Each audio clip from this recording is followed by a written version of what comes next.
Hi, everyone. Tanya Hertz here. We're going to be talking a little bit more about leadership, and we are going to look primarily at the topic of building credibility.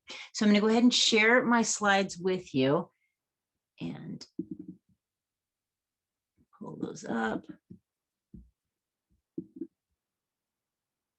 Perfect.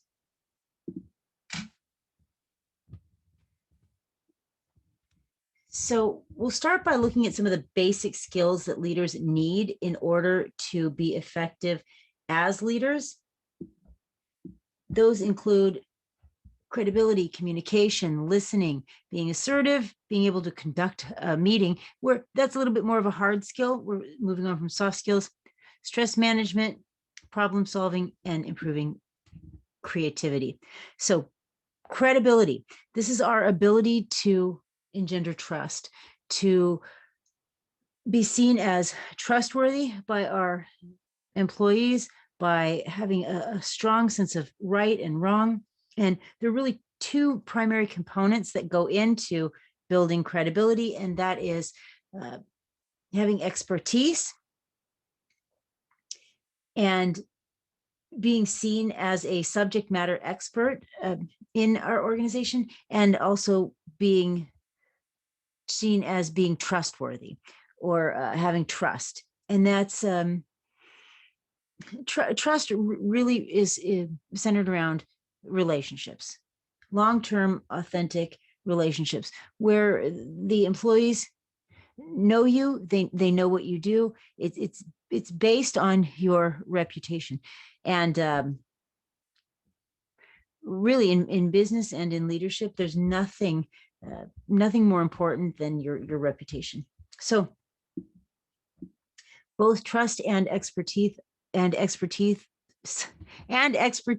are extremely important for building credibility. And leaders that score high in one and not the other, you'll see they still lack credibility. So you need to be high in both, and that might mean, as a new leader, establishing a relationship, and then building that reputation and building that level of expertise.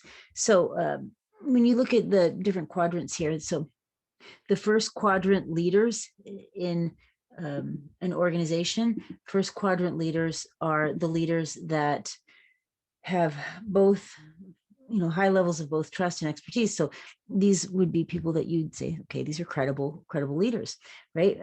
The second quadrant leaders include those who maybe they just haven't spent a lot of time with their followers, or maybe they don't really follow through with their commitments, or maybe they're new to the firm or haven't had time to build relationships with their coworkers.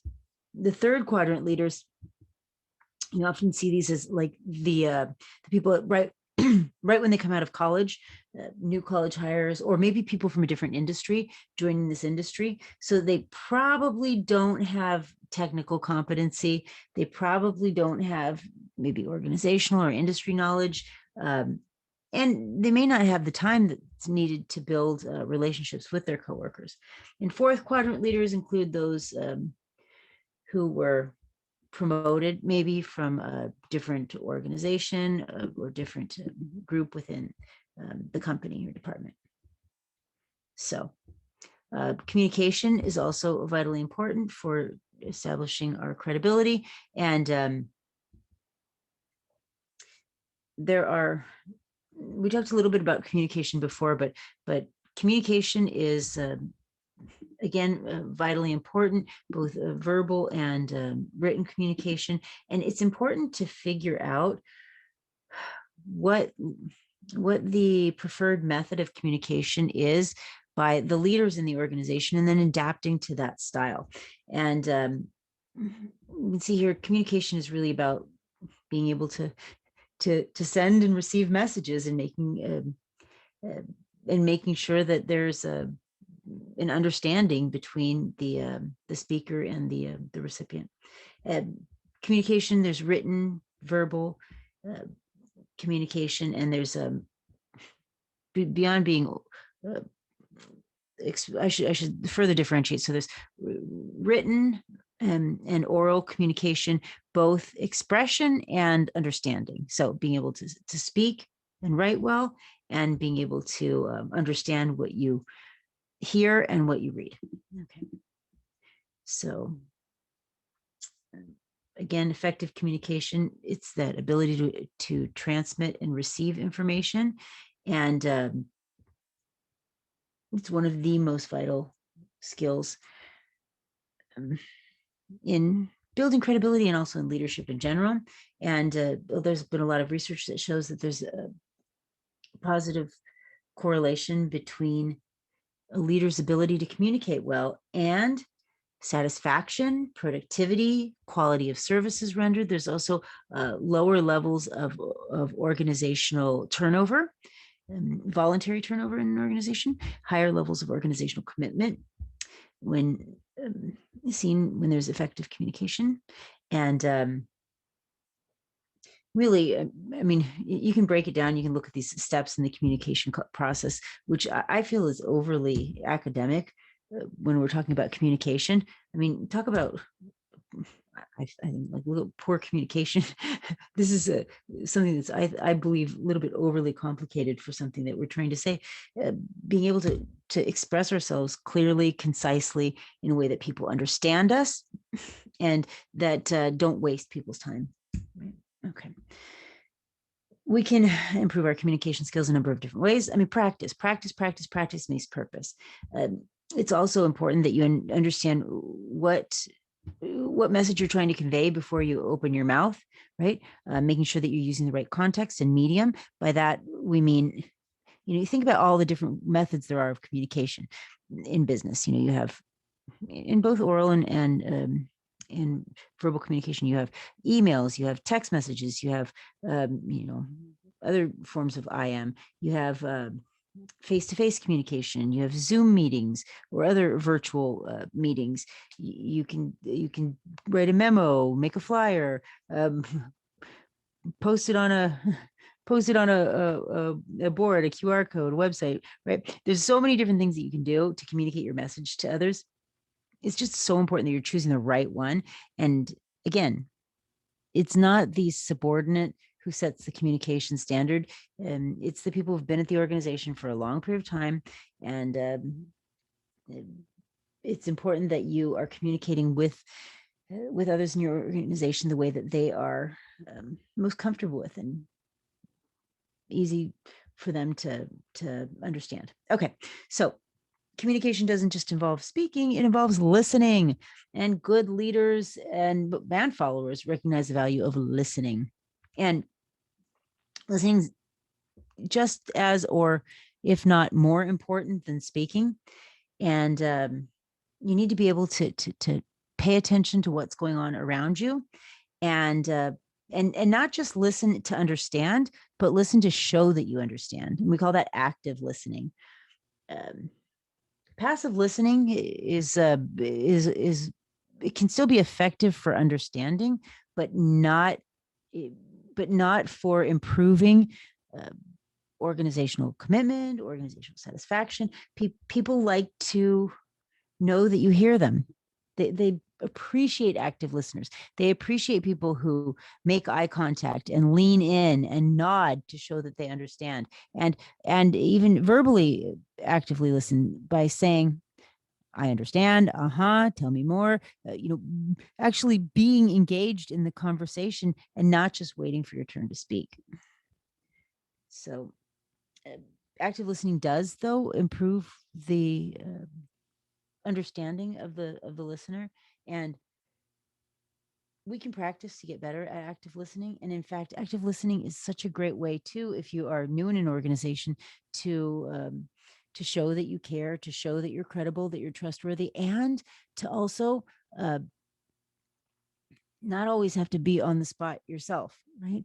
In negotiations, there's nothing more valuable than just asking a question and letting the other person talk, right? Especially if you find yourself getting yourself into trouble, you're going to give something away, or you need a little time to think. It's a good idea to, pass the baton, as it were. So active listening involves demonstrating non-verbally that you're listening and verbally, right? Um, Actively interpreting the message. So that means when they're speaking, that you're saying to yourself, okay, so what do they actually mean? Like, what is he saying here? What is she saying here? And then stopping them if you don't understand, right? Nobody likes to be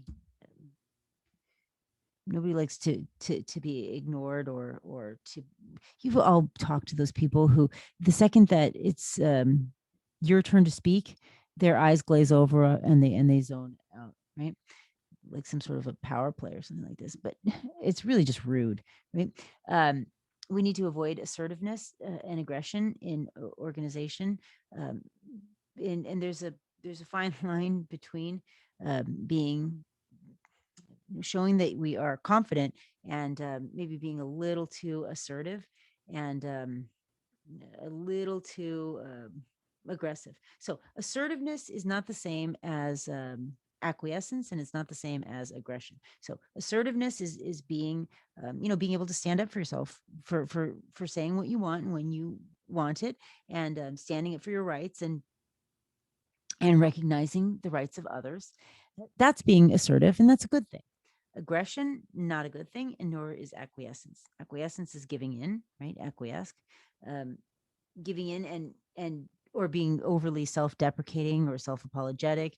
Uh, it's not appreciated by your supervisors when you're constantly apologizing when there's no need, right? Of course, apologize if you did something totally wrong, but yeah.